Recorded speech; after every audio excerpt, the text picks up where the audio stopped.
small research institution located in Princeton, New Jersey, where it's famous because of Princeton University, but it is independent from Princeton University. And it's dedicated to the study and the promotion of the principles that sustain free and democratic societies.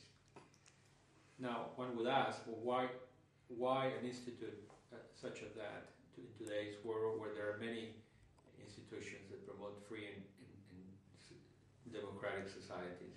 And the reason is that at the Witherspoon Institute, we focus on the principles that sustain those societies. And that necessarily, in our view, takes you to natural law principles. It's a matter then of looking at what is it that provides for human flourishing. And when one looks at it that way, one discovers the connection between the right to life, between the right to association, between religious freedom, as fundamental principles to sustain society.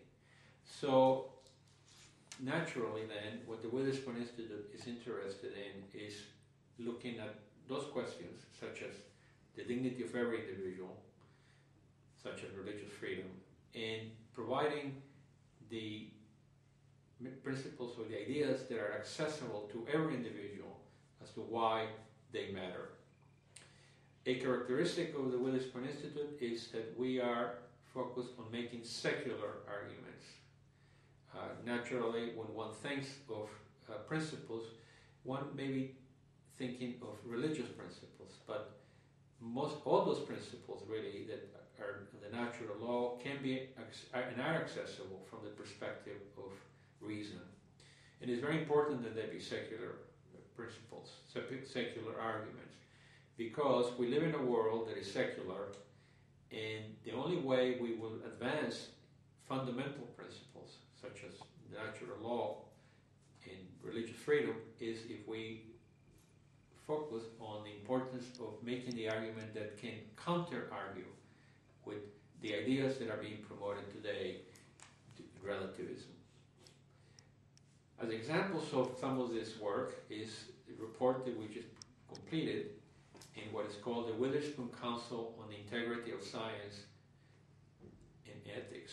And that is a council that we formed precisely to deal with what often happens in science, and that is that it's used, especially innovations in science, that are politicized, that are used for personal gain.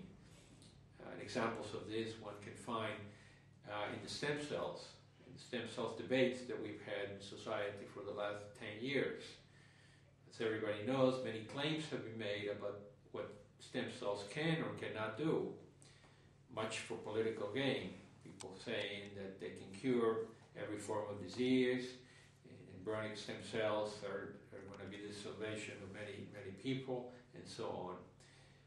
And so what we have done here is we produce a report which is very well done by a group of distinguished scientists and philosophers that lay out the ethics, the law, as well, of course, of the science of stem cells. What is it that we know about stem cells?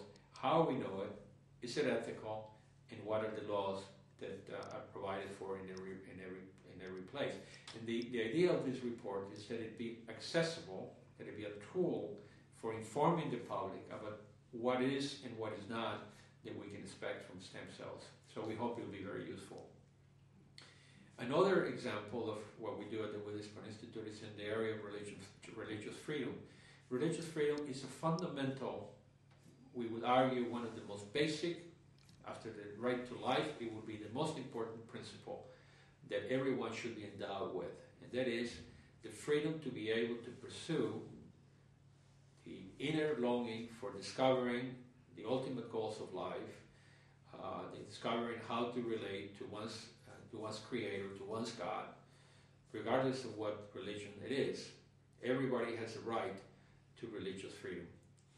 And we explain in this report, which is coming out in February of 2012, why this is such a basic and important right, as to also what's happening around the world. And there are places, it's no secret, there are, for instance, minorities, religious minorities, Christians among them especially, that are being persecuted. And this has been going on for centuries. But especially today, it's important to recognize that this is a serious, a very egregious violation of human rights, the one of religious freedom by many. And so this is hopefully will be a very helpful report that will be published in February 2012. We have other reports of this kind.